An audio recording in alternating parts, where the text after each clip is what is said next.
Ce matin, je suis venu te parler de la marche à deux. Le thème de mon message, c'est la marche à deux qui produit des bons résultats. Et pour cela, je voudrais t'inviter à prendre ta Bible avec moi. Nous aurons à lire 1 Samuel 18, 1 à 6, 1 Samuel 19, 1 à 7, et puis nous allons terminer par toujours 1 Samuel verset 14, chapitre 14, verset 6 et le verset 7. 1 Samuel 18. 1 Samuel 18, Oui. les 6 premiers versets. Oui. La Bible nous dit ceci ce matin. David avait achevé de parler à Saül. David avait achevé de parler à Saül. Et dès lors, l'âme de Jonathan fut attachée à l'âme de David. Dès lors, l'âme de Jonathan fut attachée à l'âme de David. Et Jonathan l'aima comme son âme. Jonathan l'aima comme son âme. Ce même jour, Verset 2, ce même jour, Saül retint David. Saül retint David Et ne le laissa pas retourner dans la maison de son de père. retourner dans la maison de son père.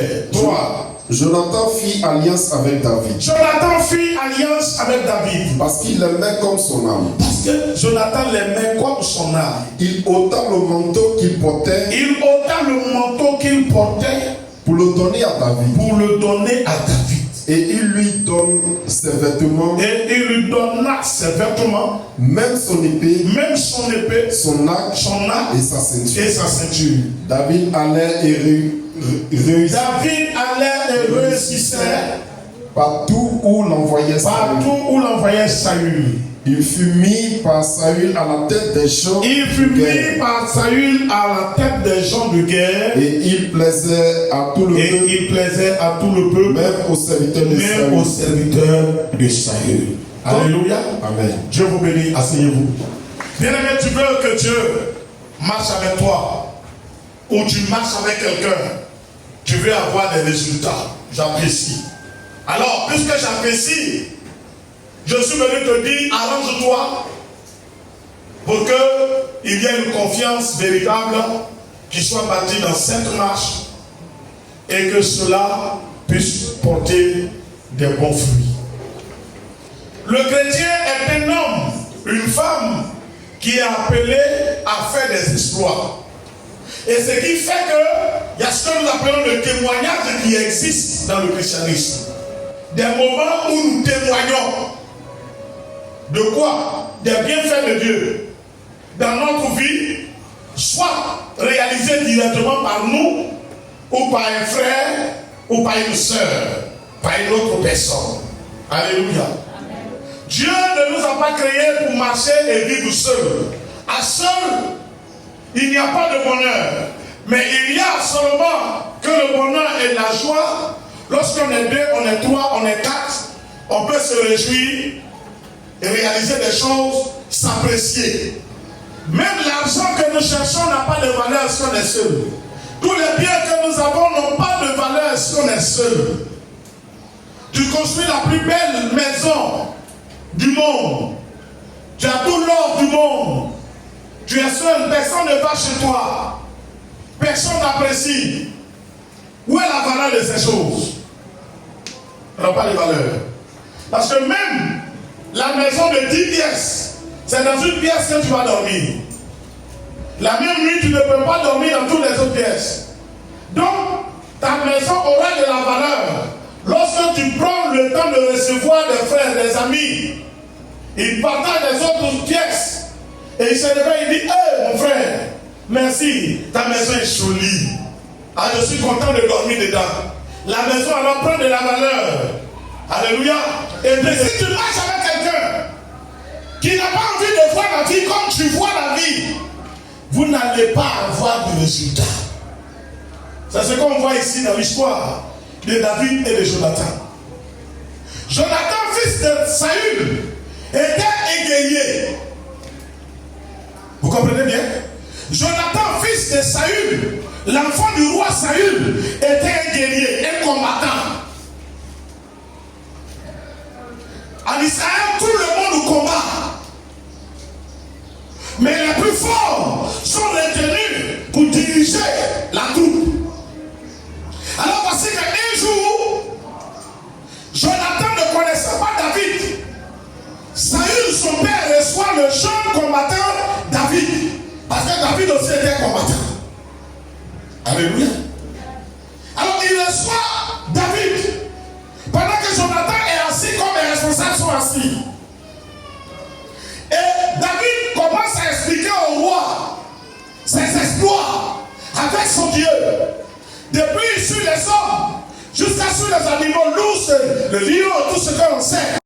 L'âme de Jonathan s'est attachée à l'âme de David. Pourquoi? Parce que Jonathan s'est reconnu en David. Jonathan s'est reconnu en David. Il s'est tellement retrouvé en David que son âme s'est attachée à David. David finit d'expliquer son histoire. Il demande à eux pour partir. Son père dit non, tu ne peux pas partir. Le fils dit non, tu ne peux pas partir. Cette nuit, tu vas dormir ici. David a ça de dormir et la Bible dit, cette nuit-là, David a fait alliance avec Jonathan. Pourquoi depuis, on ne dit pas que Jonathan a fait alliance avec les hommes, et c'est avec David que Jonathan vient de faire alliance. David qui vient de connaître, il vient de le connaître. Il vient de le connaître. Le frère, il fait alliance avec David. Pourquoi? Parce que Jonathan s'est retrouvé en lui. Alors, bien aimé, tu veux marcher avec quelqu'un, il faut chercher à savoir qui il est. Quelles sont ses ambitions? Quelle est sa vision? Ne marche pas avec tout le monde. Parce que ta marche avec un individu doit produire des résultats. Mais la marche à deux qui produit des résultats, c'est la marche dans laquelle vous avez la même vision. Vous avez les mêmes connaissances, les mêmes pensées, les mêmes orientations. Si tu ne vas pas t'allier à quelqu'un qui est opposé à toi, quand tu vas à gauche, il va à droite. Quand tu vas à droite, il va à gauche. Ça ne peut rien donner. Tu es chrétien et Dieu te demandera des comptes. Est-ce que tu m'entends bien? Dieu te demandera des comptes. Vous qui avez fait amitié avec tout le monde, on ne fait pas amitié avec tout le monde. On peut être la connaissance de tout le monde, mais pas être ami de tout le monde. Être ami veut dire être intime. Quand on est ami à quelqu'un, on devient son intime. Quelqu'un à qui on ne cache rien. Qui ne nous cache rien. Et bien sûr que celui à qui tu ne caches rien, il est pour toi. Devant. Tellement l'âme de Jonathan s'est attachée à David. Jonathan même a refusé la mort de David. Amen. Toi, ceux qui marchent avec toi, est-ce qu'ils ne comprennent pas ta mort? On ne peut pas parler de David à Jonathan. Non. Pourquoi? Parce qu'ils étaient devenus un. Jonathan était seul dans le combat de la défense d'Israël. Il a trouvé un frère. Il a trouvé un frère. Il faut protéger ce frère pour qu'il vive longtemps. Et le verset, j'ai dit tout à l'heure, et regardez le verset, regardez bien. Parlant à Jonathan son fils. Et tous ses serviteurs. Et tous ses serviteurs. De faire mourir David. Il a dit quoi? De faire mourir David. Il faut que David meure. Quelque temps après, quand je veux dire, après qu'ils se soient rencontrés, Saül a commencé à entendre des choses. Parce que le peuple a commencé à chanter. David a tué qui? Saül a tué qui? David a tué qui? Il s'agissait de l'histoire de qui? Goliath. Alors David a été pris en jalousie par le père. Mais ce que le père ne sait pas, c'est que son fils a fait alliance. A tellement aimé David que son âme s'est déjà attachée à David. Ils sont devenus amis, ils sont devenus intimes. Tuer David, c'est tuer Jonathan. Quand on est ami de quelqu'un, on se protège, on se défend, on se soutient, on s'encourage, on ne se trahit pas. Ça n'a rien à voir avec l'amitié d'aujourd'hui qui est basée sur des intérêts égoïstes. Il y a des gens, ils sont à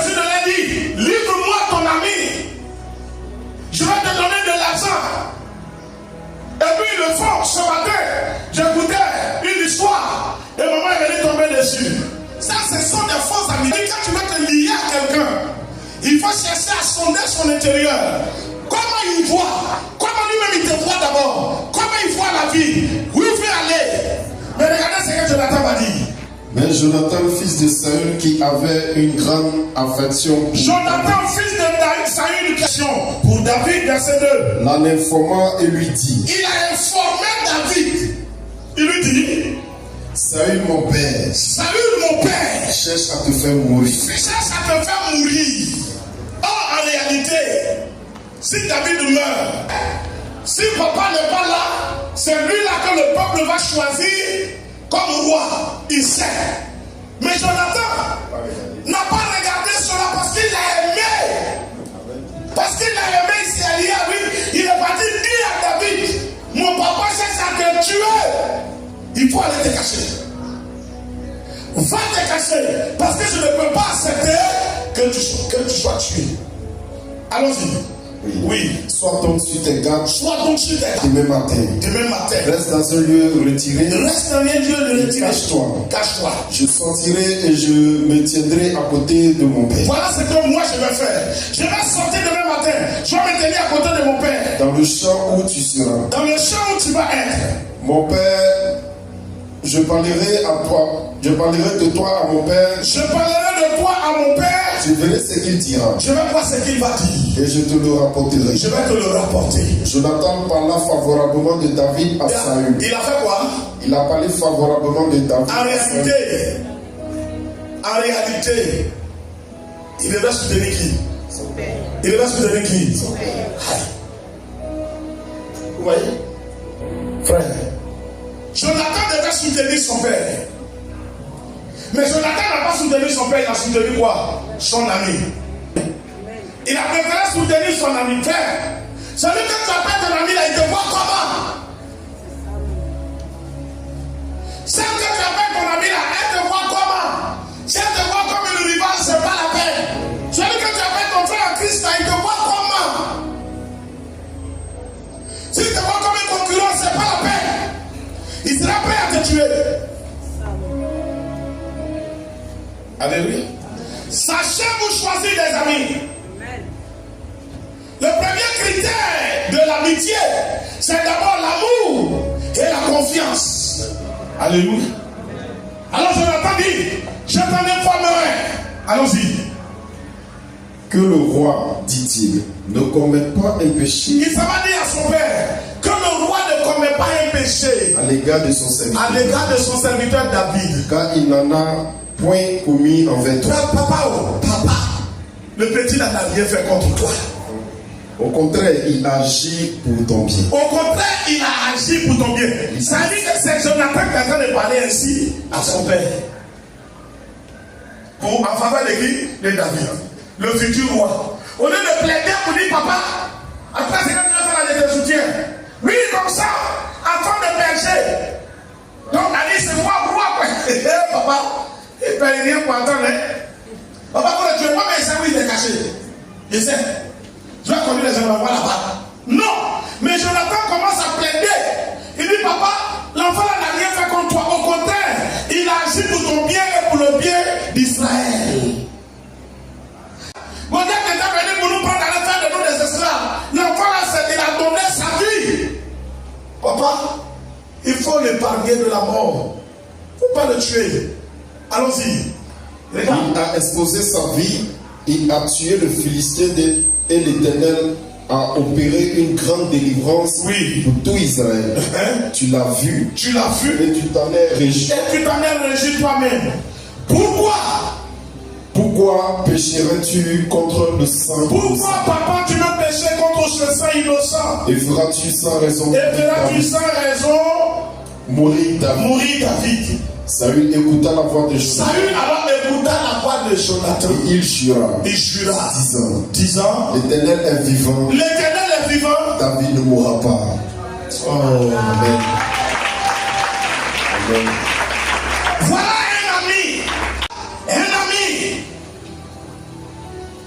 Voilà un ami.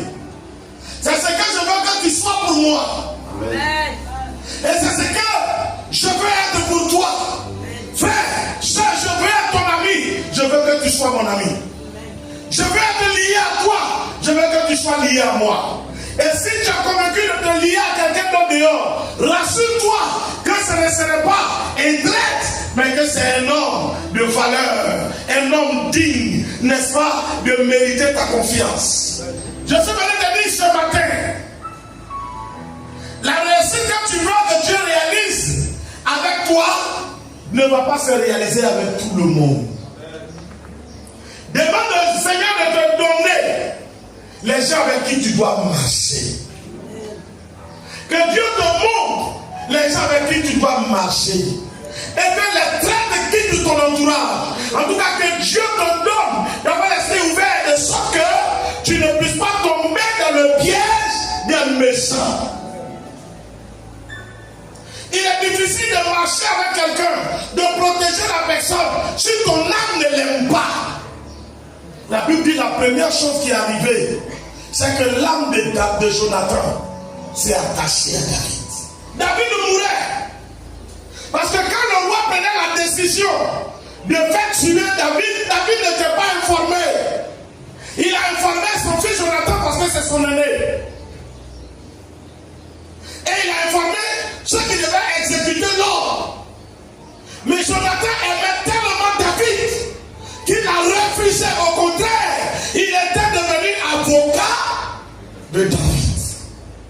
Voilà l'ami que je te souhaite. Voilà le compagnon que je te souhaite. Au nom de Jésus. 1 Samuel 14. Qui portait ses armes. Viens. Et poussons jusqu'au port de ces incirconcis. Poussons jusqu'au port de ces incirconcis. Peut-être l'Éternel agira-t-il pour nous.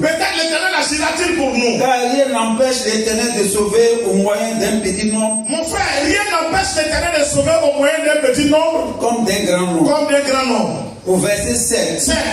Celui qui portait ses armes. Regarde ce que ce jeune homme va dire à Jonathan. Celui qui portait ses armes lui répondit. Il lui répond. Fais tout ce que tu as dans le cœur. Roi, prince Jonathan, fais tout ce que tu as dans le cœur. N'écoute ton sentiment. N'écoute que ton sentiment. Me voici avec toi. Moi, je suis avec toi. Prêt à te suivre. Prêt à te suivre. Alors, comment une marche comme ça ne va pas produire des résultats? Car notre Dieu délivre avec un grand nombre comme avec un petit nombre. On n'est pas nombreux. Mais Dieu peut passer par nous pour délivrer Israël. Si on se présente devant eux, qui nous appellent, c'est que Dieu les a livrés entre nos mains. Mais s'il dit restez là-bas, on descend, c'est que Dieu nous a livrés à eux. Mais notre Dieu est le Dieu de délivrance. Alors, son porteur d'âme lui dit quoi? Il dit, roi, le prince, écoute seulement ton cœur. Si c'est moi là, je suis entièrement avec toi. Amen. Oh, acclame Dieu.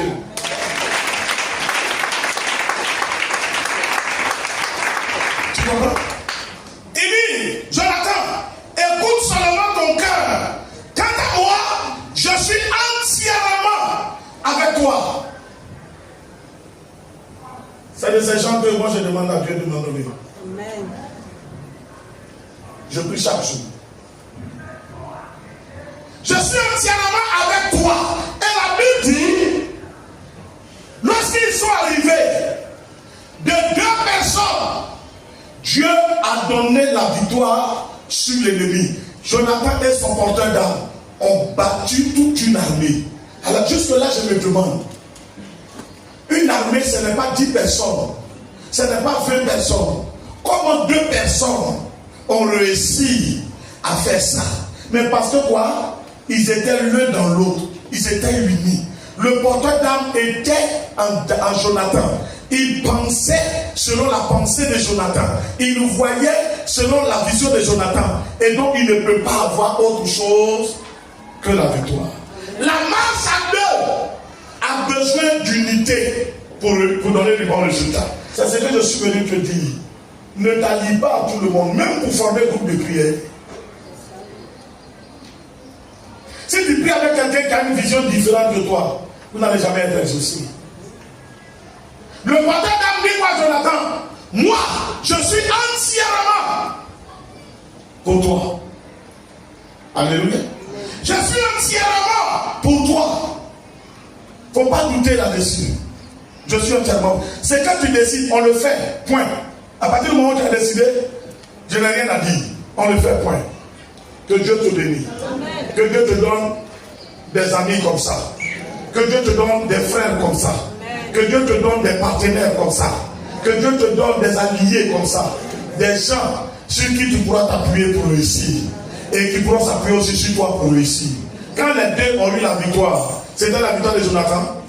C'était la victoire d'abord des deux. Et de quoi? De tout Israël. Que Dieu nous utilise pour faire des exploits.